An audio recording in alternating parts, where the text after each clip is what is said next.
How much do you know about the Omegaverse?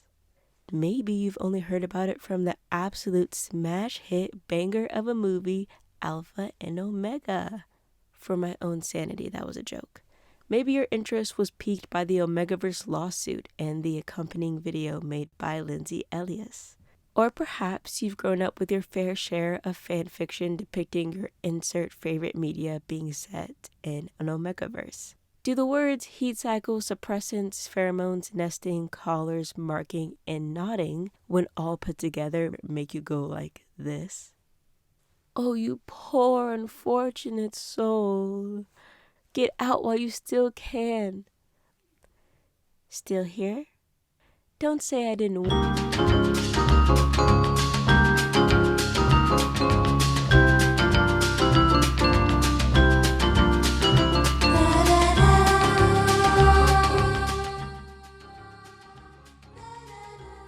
The Omegaverse I'm referring to specifically is manhwas and mangas, or Korean and Japanese comics respectively. For the purpose of this video and without going into the nitty-gritty, here's the basics of what you should know. Omegaverse is an alternate universe, or AU, where along with female and male, there is a secondary sex. You have the alphas, often thought of as the top dogs, who are renowned and favored for their intelligence and heightened athleticism.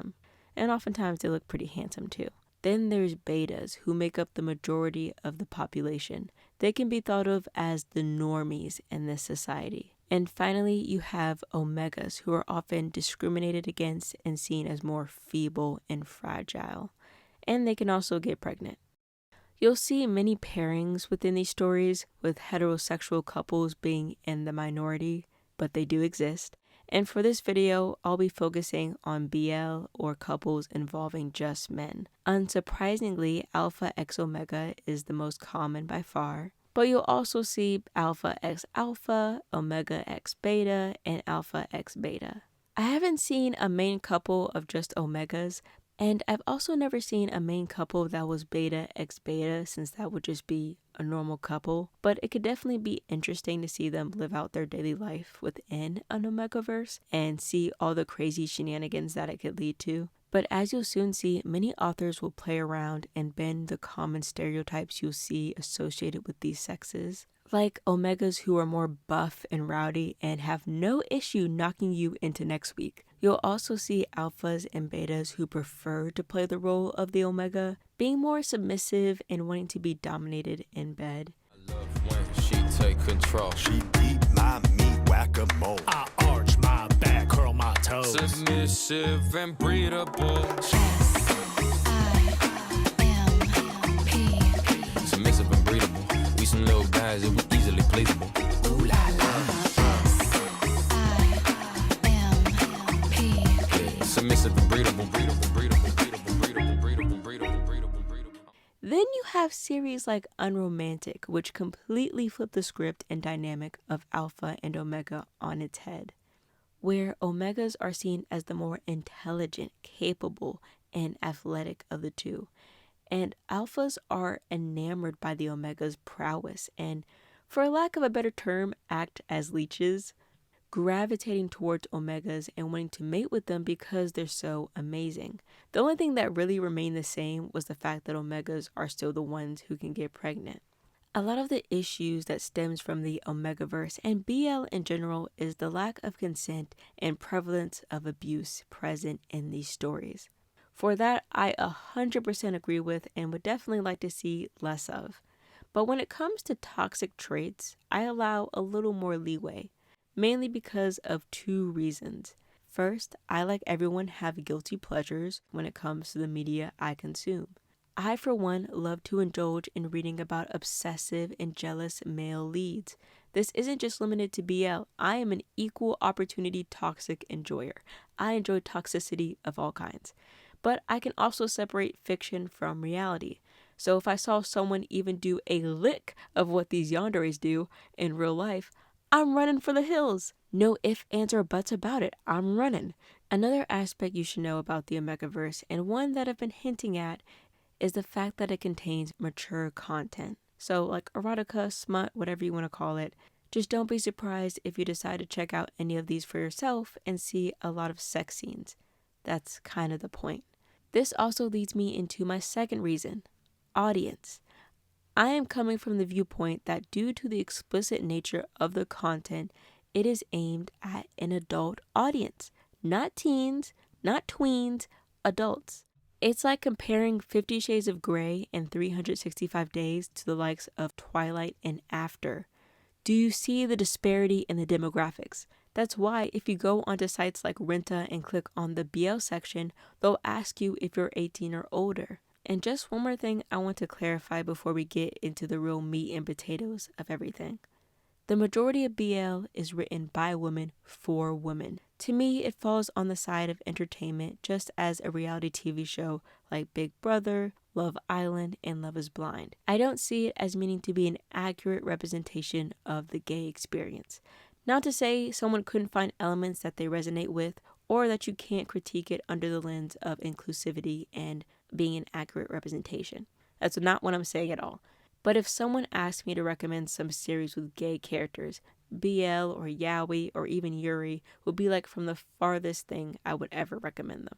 Unless they specify that's what they want, they're better off reading series like I Think Our Son is Gay or The Guy She Was Interested In Wasn't a Guy at All. Like there are so many other series that would come to mind that don't fall under like BL or Yaoi.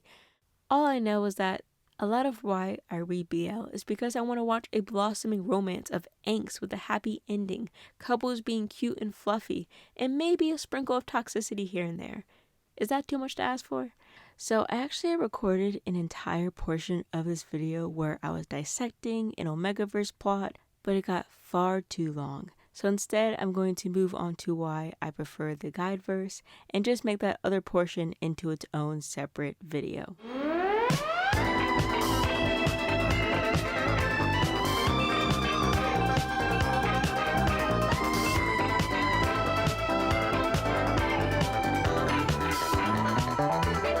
So first of all, what is the Guideverse? We see similar dynamics to the Omegaverse, where you have the normies that make up the majority of the population, and then the two outlier groups, which in this case are guides and espers. Similar to the Omegaverse, the Guideverse originated from fan fiction. And you actually see espers referred to as sentinels. Sentinels? How do you say that? Sentinels. Okay, there we go. They mean the same thing, but I'll be referring to them as espers since that's the common terminology within manguas, and it just sounds a lot cooler in my opinion. Now, in the Guideverse, espers have these superhuman type abilities. The only caveat, though, is that if they use too much of their power, they kind of go insane, like cuckoo for Cocoa Puffs and all that jazz. So in order to combat that, guides are used to help alleviate that buildup of power. We got the power. All I can think about is EXO's power. We got that power. 네가 나를 볼 때, power. 더 강해지는 걸. Turn the music up, we got that power. I would say that there isn't the same stigma and hierarchy attached to guides as there are for omegas, because espers and guides are seen as a partnership. And if anything, espers need guides more than guides need espers. Granted, espers usually are the ones beating up whatever monsters that are crawling out of portals, but I hope you get my sentiment. What I love about this dynamic is that sex isn't the only way they can help them. Like, sure, it's the most effective, but within the Guideverse society, there are literally guides who hold government jobs where all they do is hold hands with a set amount of espers all day. It's a legitimate job. Some guides even do freelance or do on-call help the same way you would order like an Uber Eats meal. They're just like, hey, I need some healing, I guess, and they come running over. So it's such an interesting comparison seeing omegas who have such a hard time holding down a job because of the way they're biologically wired compared to guides where there literally are jobs being created for them just to do what comes naturally. if that makes sense. So I thought that was just a really cool kind of comparison and be like, wow, that's cool. And say holding hands isn't enough. Then they can move on to or escalate it to hugging or kissing. Like sex isn't the immediate choice. You know, there's other ways. Like maybe you, and honestly, a lot of me finds that a lot more romantic and gets my heart pumping. What's that song by Phineas and Ferb? Makes me go get you goo you too, get you goo you too. That's what I'm talking about. Bow chicka bow wow. That's what my baby said. Meow meow meow, and my heart starts pumping. Chicka boom wow. I'm sorry, that just came up. Okay, sorry. Focus. Ooh, okay. But yeah, that's a lot more heart pumping, a lot more chicka boom wow than simply just doing the deed. And if you've ever seen that scene from Horima where they're comparing hands, that part melted my heart to the core. Like that made me so like giddy inside, like more than a first kiss ever could. And those tiny acts of touches helps you as an audience warm up to the characters a lot easier. Another aspect of Guideverse are letter grades and guiding efficiency or compatibility. So each esper and guide is assigned a letter grade that correlates with their power level per se. So the lowest is usually F grade and the highest being S grade or SS grade or SSSSS grade, depending on how much the author wants to inflate the male lead's ego. So the basic concept is that you might need 10 plus C grade guides to satisfy one S grade esper.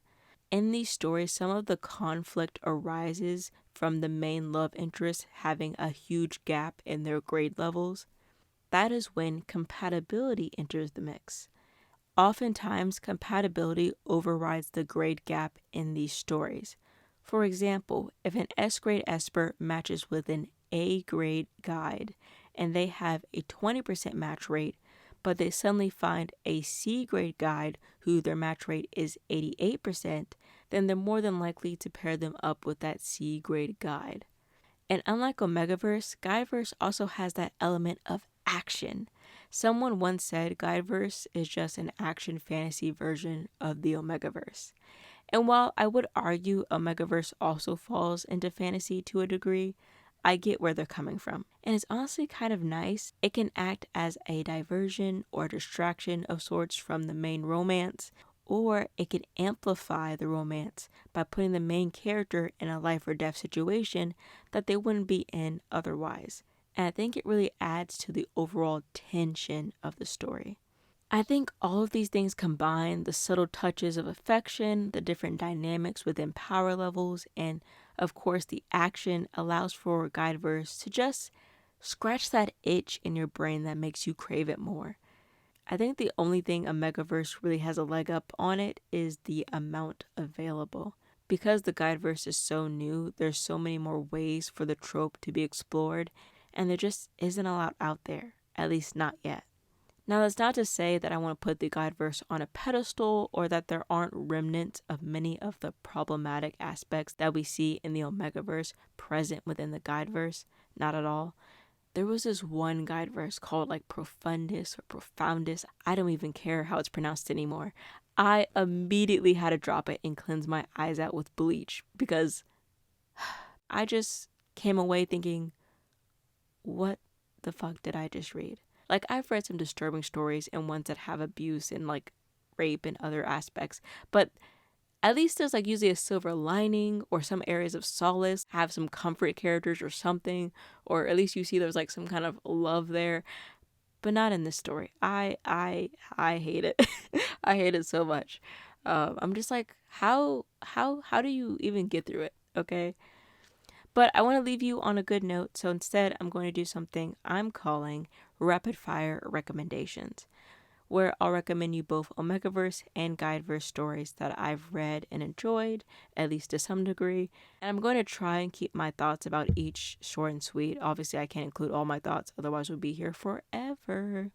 Yeah, and I do want to put a quick disclaimer that, you know, some of these stories are ongoing, or I might not like every aspect of the story, so just keep that in mind. I'm not saying that I'm like, oh my goodness, this is my favorite story, I love every single thing about it. No.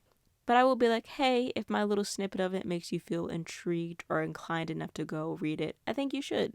So, like, take away what you will from it. Like, if you read these recommendations and hate it, cool. So for these recommendations, I've actually already recorded them. But then, little old me decided to accidentally delete them from my computer. So as I'm saying these recommendations, if it sounds like I'm dying inside, I kind of am. So it's just like, I was almost done. And then I went ahead and deleted it. What's that TikTok sound where it's like, blah, blah, blah, blah, blah, blah, blah. And then I went and screwed it all by saying blah, blah, blah. I'll insert it in here, but that's what I feel like right now. And then I go and spoil it all by saying something stupid like I love you. Okay, but on to the recommendations. I did 3 for the Omegaverse and 3 for the Guideverse. Love Shuttle. I feel like this is one of the more well-known or popular Omegaverses. It's a very cute enemies to lovers story, which I love. They start off as co-workers and progress into something more, and the MC doesn't act like your typical Omega and is even sometimes mistaken for an alpha by those around him. And to top it all off, he's a bit of a late bloomer too, so a lot of the story deals with them having to navigate learning stuff that other Omegas have already learned in their adolescent or teen years. I will say I didn't care much for the second couple with the doctor and the MC's brother. Not to mention whatever was going on with the second brother, it was weird. I kind of just skimmed through any parts that had them involved, honestly, but I do but that's such a good, but I do adore the love, but I do adore the relationship between the main couple. Omega Complex. This includes one of my favorite tropes, the partial hiding of identity. In this case, the MC acts as a beta despite being an Omega. This is due to his childhood friend and the one he likes having a traumatic experience surrounding Omegas as an alpha. And as a result, he detests Omegas. And he doesn't want to ruin their friendship, so MC tries to create distance between the two. First, by doing his 2-year mandatory service in the military, and second, by smoking cigarettes that help mask his Omega scent. But I love the slow reveal where his friend finds out that he's in fact an Omega. Shocker, I know. Megami and Tsugumi. I really enjoy how straightforward and matter-of-fact the MC is. In the best way possible, he is what I would imagine Saitama to be like in an Omegaverse. He has this very nonchalant attitude towards things others would find concerning or surprising. So it's very interesting to see his partner's reactions to things that just don't faze him. He's just a chill guy, Except for the fighting parts, but if you ex-nay that, he's just a chill guy. Romance, but not romantic. I know, I said I was only going to do 3, but just take this as a bonus recommendation. So, this story centers around an overworked and very much stressed out beta who manifests as an Omega. The male lead works at the same company. He isn't exactly on the same level as him. He isn't his boss, but I know he's like upper management in like a different department. It doesn't really matter. The MC has been working at this company for 2 years now and doesn't like the male lead much due to his past interactions with them where he kind of had like a bad attitude, but they both quickly realized they had different misunderstandings about each other. So your classic enemies to lovers story. Then again, I would say it's more like a one-sided enemies to lovers because I think the MC doesn't like the male lead, but the male lead was kind of indifferent. Like he didn't feel really 2 ways about him. Like he noticed him, but I don't think he like hated him. I think he was just like, he's there. And then it was just the MC being like, I hate your guts. Like, this is how petty the MC is. He makes like a hitman bank account. So every time like the male lead pisses him off, he'll forward money into that bank account so he can leave the shitty job. That's how petty he is. Honestly, I wouldn't go that far. Like, I think it's like a healthy hatred. Instead of like punching walls or I don't know what else you do, but he's like, you know what? I'm just going to every time someone pisses me off, I'm going to put money into my savings, which I feel like is a healthy way to deal with hatred. Like, you're benefiting your future self. I don't know if I would call it a hitman bank account. Like, I think he was like, hire a hitman, or I can't remember the exact words. I'll put it on screen. But he's like, I'm going to kill this guy. Like, that's how mad he made him. So I would say it's like a very much one-sided, one-sided enemies to lovers. Anyways. So they have a couple misunderstandings, but they get them sorted out fairly quickly within the story, which I really appreciate because I can't stand when stories drag out misunderstandings until the bitter end. I'm like, let it go. Let it go. Literally frozen, let it go.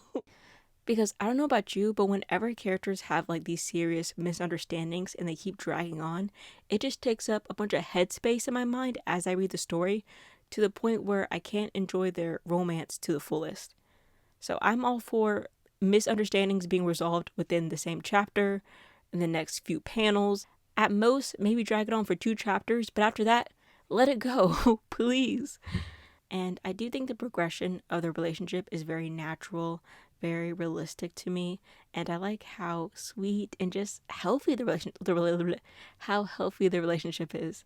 Both parties feel like they have well-developed personalities, like they can stand on their own. Like, I enjoy both. The MC is definitely my favorite because he's like no nonsense, but I enjoy both of their personalities, and I like how they complement each other. But it's a very comforting, very sweet, calming story, and it's also completed so you can read it all in one sitting, like me while editing this video.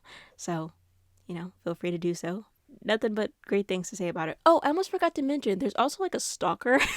I kind of like this. It's kind of a subplot within the story where I think the MC realizes once he becomes an Omega, he realized that someone is like stalking him, and both him and the male lead work together trying to find the stalker. So it's kind of a cool subplot.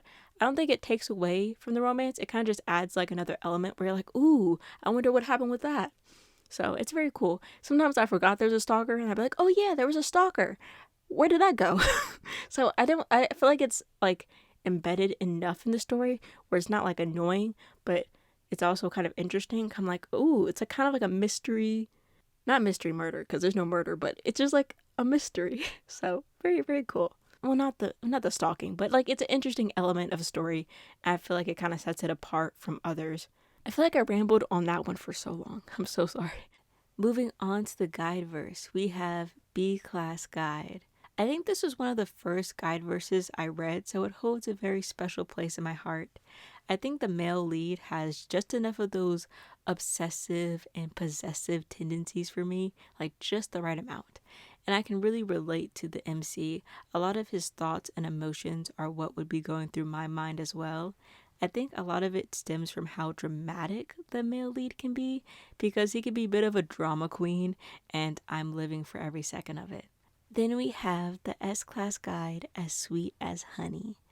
As you might have noticed, I have a thing for characters who hide their identity, and in this story there's a lot of that going on, where many of the characters are hiding their true selves or their actual grade level or power level, I guess. The MC, despite being an S-Class Guide, decides to join a C-rank guild. Because he wants to go for a more relaxing vibe, which I get it. He's like, I don't want to be in the front lines anymore. I want to just chill in the back. A lot of the story is uncovering and unraveling what the guild's true intentions are. I would say while the romance is definitely there, it does take more of a backseat in this story. So if you're looking for a story where romance is less the main focus, I would definitely recommend this one. And then for our last recommendation, it is Dear 00. Or would it be Dear 00? Kind of like James Bond 007. Anyways, now this is an interesting take on espers. So in this universe, espers are treated as subhuman, and honestly more as weapons of mass destruction that just so happen to be able to mimic humans. I think the best comparison I can think of is the androids and Chobits, or even Dragon Ball Z. Like, they can still have emotions, but they were obviously created with a purpose in mind. So at the start of the story, there's a huge debate going on about what to do after the espers have quote unquote served their purpose, if they should be integrated back within society or destroyed for the possible danger they could pose. And I think this would be a very much real conversation people would have if this happened in real life. So I like the different take on espers' role in society. And it's very interesting to see the main couple navigate life under the rising shifts and tides in public opinion. Not to mention the art is stunning, okay? Let me know what you think about it if you decide to check them out or if you've already checked them out. And please do feel free to recommend some of your own. I have read my fair share, so I might have already read it, but I'm always looking for more stories to discover. But yeah, thank you so much for joining me on this lovely journey. I hope you learned a lot, or maybe you got some questions answered, or maybe you left with more questions than answers. I don't know. But leave me your thoughts down below, and I'll see you guys next video. Thanks for watching. I'm not sure if I said that already, but thank you. But yeah, I'll see you guys next time. Okay, bye-bye.